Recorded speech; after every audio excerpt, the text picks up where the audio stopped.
This is 7 National News, and in our top story. From an initial target to provide 1 million children with access to quality education, philanthropic organisation Dubai Cares has come a long way, as it has now touched 16 million young lives in 45 countries in just a decade. As Dubai Cares marked its 10th birthday on Wednesday, His Highness Sheikh Mohammed bin Rashid Al Maktoum, Vice President and Prime Minister of the UAE and ruler of Dubai, Reem Ibrahim Al Hashmi, the Minister of State for International Cooperation and Dubai Cares Chairperson, and Dubai Cares CEO Tariq Al Ghurg celebrated its achievements over the past decade and honoured key donors and supporters who have helped make a difference in the lives of these children and their communities. His Highness Sheikh Hamdan bin Mohammed bin Rashid Al Maktoum, the Crown Prince of Dubai, was also present along with other senior officials. The organisation's focus for its first 10 years has been on supporting primary school-aged children as a key component of the UN Millennium Development Goals. Besides the obvious aid such as building and renovating classrooms and schools, Dubai Cares has taken the lead in tackling lesser-known obstacles to education, such as lack of gender-specific latrines and hand-washing facilities, and adequate student nutrition or health. As it continues its program in the years to come, the organisation will now extend its reach to address the systemic factors and causes behind the large number of out-of-school children and youth globally. Dubai Cares will also increase its focus on funding interventions in areas where governments are unable to provide services, such as education in emergencies programs aimed at supporting the most vulnerable children and young people. His Highness Dr. Sheikh Sultan bin Mohammed Al Qasimi, the Supreme Council member and ruler of Sharjah, attended the graduation ceremony for the first batch of 10 entrepreneurs of Sheraah's Business Accelerators program. The graduation ceremony of the first batch of graduate entrepreneurs, which was held at the American University of Sharjah on Wednesday, was attended by His Highness Dr. Sheikh Sultan and the chairperson of the Sharjah Investment and Development Authority, Sheraa, and the chairperson of Sheraa, Her Excellency Sheikh Abu Dhabi bin Sultan Al Qasimi, along with a huge number of industry leaders from the public and private sector. While stating that Sheraa will continue to empower young entrepreneurs to launch highly competitive and sustainable ventures, organisers at Sharjah Entrepreneurship Centre, Sheraa, highlighted that one of the key benefits they offer young entrepreneurs in their flagship accelerator programme is access to markets. Apart from providing them with an initial 35,000 dirham grant, free office space and mentorship to kickstart their ventures.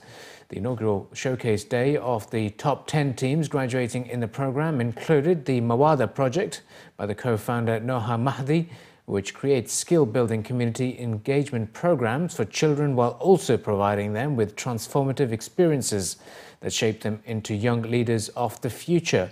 Launched in January last year, Sheraah's Accelerator program runs twice a year, with the next batch due to be selected in the summer this year. In terms of the 10 companies that graduated today, again, the showcase day, they all have kiosks over here. It's an opportunity for investors, companies, partners, clients to engage with them and help them grow and stand on their own two feet. They also move directly into one of our programs called Manassa, which means platform in Arabic. And while they're in that platform, we focus on those companies to help them scale their businesses both nationally and regionally. We give them opportunities to network with other SMEs and again connect them to potential customers and clients. There are a lot of reasons why it's very important, and especially to start young, because there's nobody, if you look at the entrepreneurial landscape, most of the players are focused on helping existing companies grow. Existing small companies grow, but there aren't many players actually helping these students and young graduates take that first step into the world of entrepreneurship. So, many of the ventures you see today, they may change and they may start second or third ventures, but at least now they have a solid foundation on which they can begin. Basically, the Mawada project is about creating community service learning opportunities for children. So we give children the chance to give back to others, and we help them develop their life skills in the process as well. So we work with children aged 9 to 18. And we try to get them out into the real world. I think we're fortunate in the UAE that the needs aren't as visible as they are in other places, right? We don't have homeless people, and we don't have, thankfully, most people are well fed and taken care of. But it's very important that children see the needs in the community, and they do exist, whether it's going to hospitals or animals or, there's so many things that you can do. But it's very important for children to experience that so that they have a real understanding of what the world is like, and so that they're more prepared for life outside of school, And many parents are worried about this. Their children live a very comfortable life, and so they want them to experience and do more acts of good. One other project showcased at the ceremony was Juxtapiece, which produces modern, handcrafted, customized art pieces using a variety of wood types and styles as the primary material. Although the hardest thing to do as an entrepreneur is finding their first paying customer, graduates at Sheraa revealed that they are already witnessing a good response for their projects in the market. What we have noticed was that there was really a need for handcrafted and affordable product. And we also felt like there's a lot of mass-produced in the market, so we wanted to have a customized taste to it. And that's why we decided to come up with this innovative process where we use different types of wooden pieces put together to create a pictorial image. And what's really important in our, I would say, business is that we use natural kinds of wood. We try to keep it to its natural, no stain, no color. But that's what's important about it, It's all true to the material, true to the system, and of course it's handcrafted. After graduation, the graduation from the university, joining Sheraa was actually one of the best moments in the entrepreneurship journey, because it guides you towards what the market needs, and it gives you more confidence to elaborate on your idea. So yes, entrepreneurship is very interesting nowadays, especially with having organizations to help you, nurture your idea. The annual growth rate of enrolment across public schools in the Emirate is nearly double that of private schools, according to Abu Dhabi Education Council. Hamed Abdullah, the ADEX Student Services Division Manager, was quoted in a local report stating that a lot of families come to Abu Dhabi. A few are migrating from private to public schools, and there is a lot of growth happening with the national communities outside the island, so there is growth. The increasing enrolment is most evident in the Emirates' newest communities on the outskirts of the city, such as Al-Shamkha, Al-Bahiyya, Al-Shahama and Al-Falah, where few private schools are in operation and where many Emirati families have moved into new housing. Waith added that some Emirati pupils enrolled in private schools have also had to transfer to public schools to continue their education, often because families have moved to a new area where the new private schools do not yet offer all grade levels. There are currently about 135,000 children at ADEX 250 public schools from kindergarten to the 12th grade. By comparison, the student population at the Emirates' 186 private schools is about 236,000, according to ADEX Private Schools and Quality Assurance Sector Annual Report 2015-16, meaning that 64.5% of school-age children in the Emirate attend private schools. The University of Wollongong in Dubai has announced plans to invest in its brand new 200,000 square feet campus in Dubai during a groundbreaking ceremony held in Dubai Knowledge Park today. The groundbreaking ceremony held at its new dedicated campus in Dubai, which is at a short distance from the university's current campus, was attended by senior executives of the University of Wollongong Dubai and the TCOM Group, including the Group CEO of UOWD Enterprises, Marissa Mastriani, and the CEO of TCOM Business Parks, Malik Al-Malik. During a commemoration of signing-in ceremony, it was announced that the university, since its establishment nearly 24 years ago in 1993, and a current student strength of 4,400, aims to engage more citizens from the UAE and around the world, eventually targeting over 6,000 students. According to officials, the University of Wollongong Dubai, which was the first Western private university established in Dubai, offers 35 high-quality degree programs at its current campus, including the newly launched Executive MBA program, and they're confident that the new campus will help them in consolidating their position as one of UAE's leading universities. On the other hand, TCOM officials stated that the University of Wollongong has over the years played a key role in Dubai's journey into a knowledge-based economy, and they hope that the new campus will help many talented young individuals in Dubai and the region in the future as well. We've been supporting the education sector in the UAE for 24 years, and we're continuing to do this. I think the new campus shows our confidence in education for the region and what we want to deliver. We have currently 35 programs and a pipeline of new programs in areas of the humanities and engineering that we're currently not doing. We want to continue to support and build the knowledge base and talent in the region. We saw ourselves as wanting to show our commitment to the region by investing in a new campus. We see ourselves growing to 6,000 students in the next 5 years, and we wanted to particularly have a state-of-the-art facility for our students. We see demand continuing to grow for particularly quality education. We are CAA accredited.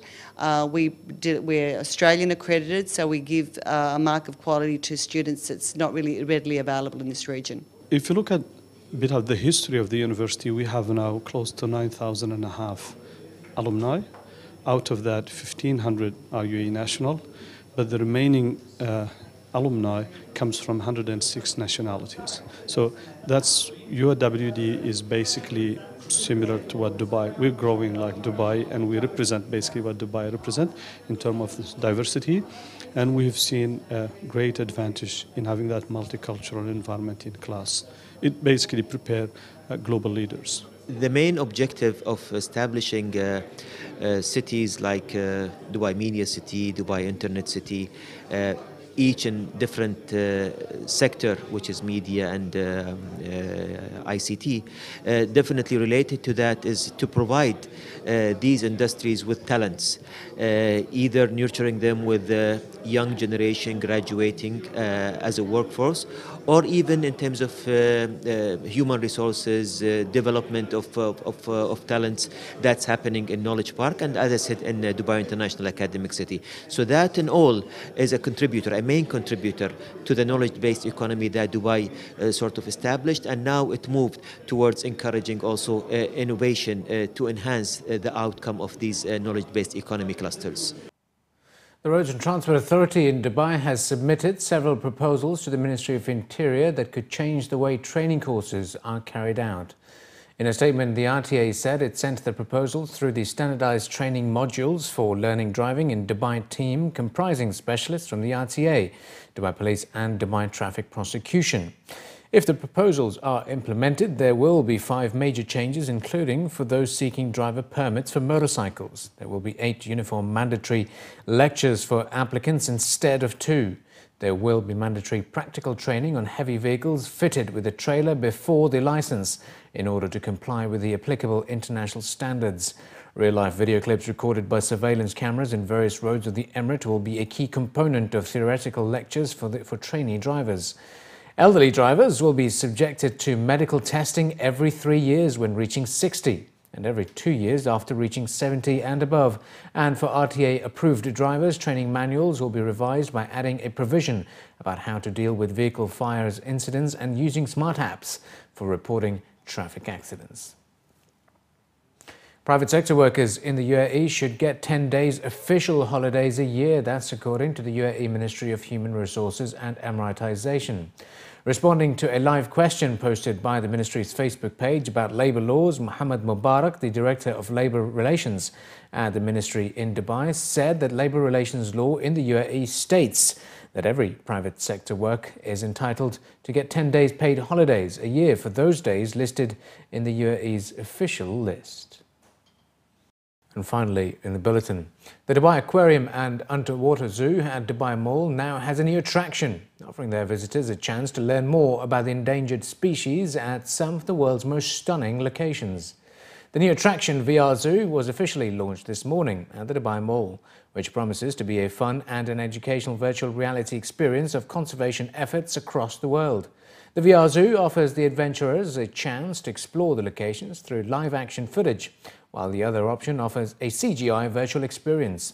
The live footage offers a 360 reality shot of locations that include South Africa, Uganda, Maldives, Egypt, Australia and Mafia Island, where users can get a chance to see some of the species that are on the brink of extinction.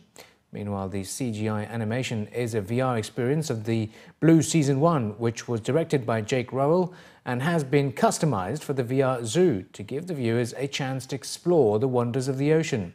Commenting on the new attraction, the general manager and curator of the Dubai Aquarium and Underwater Zoo stated that the VR Zoo is expected to be a popular educational platform as it brings the visitors closer to the wildlife. It was added that such experiences can help the young ones better understand the importance of conservation efforts. We've taken virtual reality, which is something that's becoming huge around the world at the moment, but we're taking it on a different path.